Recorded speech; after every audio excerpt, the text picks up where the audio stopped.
Hi, dear language learners.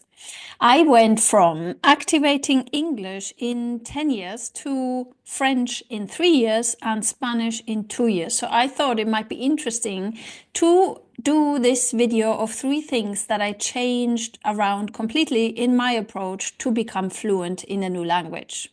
Hi, I'm Dr. Alex. I use the basic and fundamental laws of social psychology to make the language learning process so much more enjoyable, more fun, and to have you speak with unshakable confidence. Number one, that I changed around completely after suffering through years of grammar drills and vocabulary focused study in English, is I changed the order. So the order means I put the first thing always in my goal of speaking was to put the experience of speaking and to saying a sentence first, and only if I needed it, I would then go into the grammar. So I give you example. If I want to express something, I don't know, if I'm about to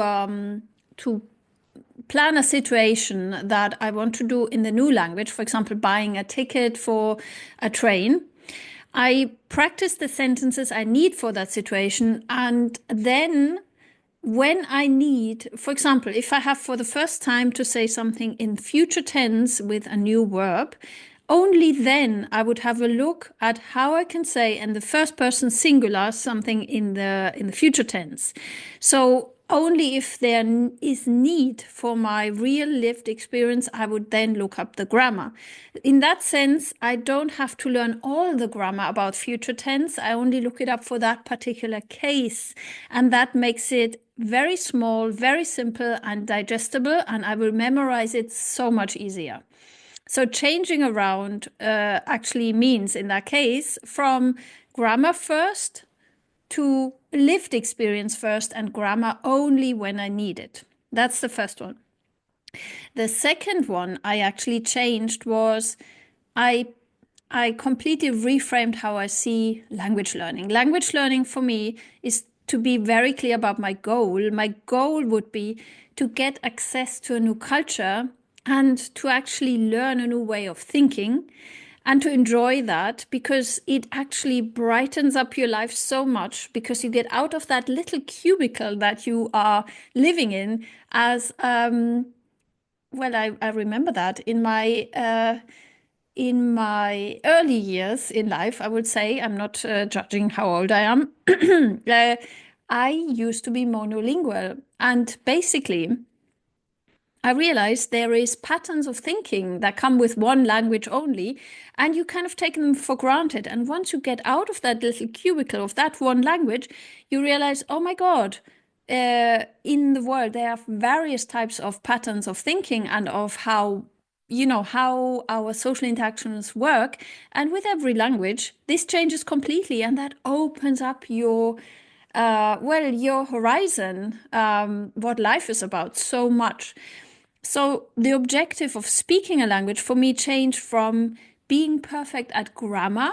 This is what the kind of shared subconscious belief that was always given to us at school, I remember.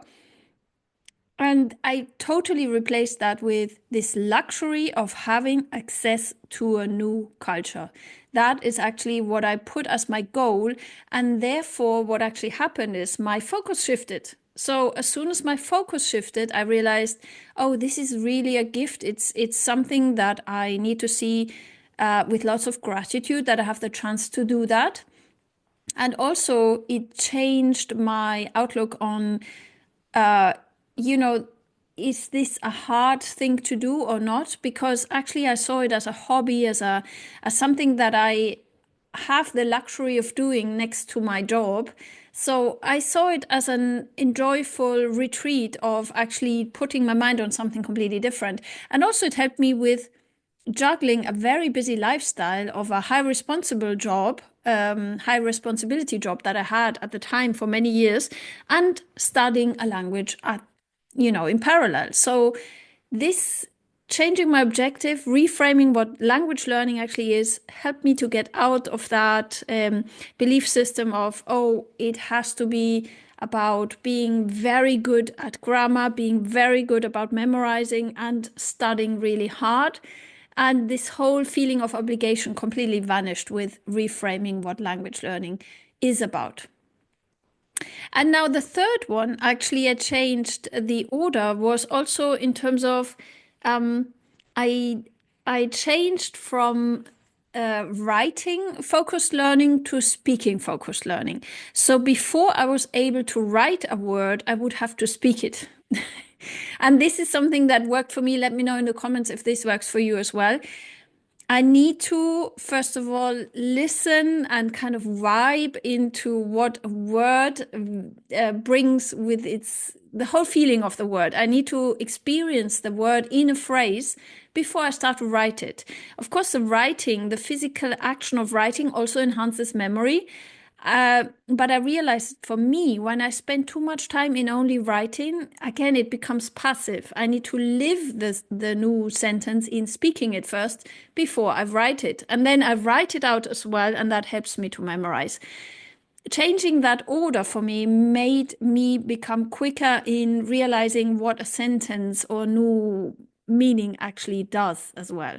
So I realized little tweaks so if we summarize that, little tweaks in the order and in the way in which I framed language learning made me experience it in a more positive way. And that helped me, as always, whenever we feel positive about something, that helped me really to learn much quicker. So I'm interested now to hear about your experience. As you know, the aim of my channel is also to bring you together. So please share your own experience in studying a new language. And thank you as always for watching, and see you next time.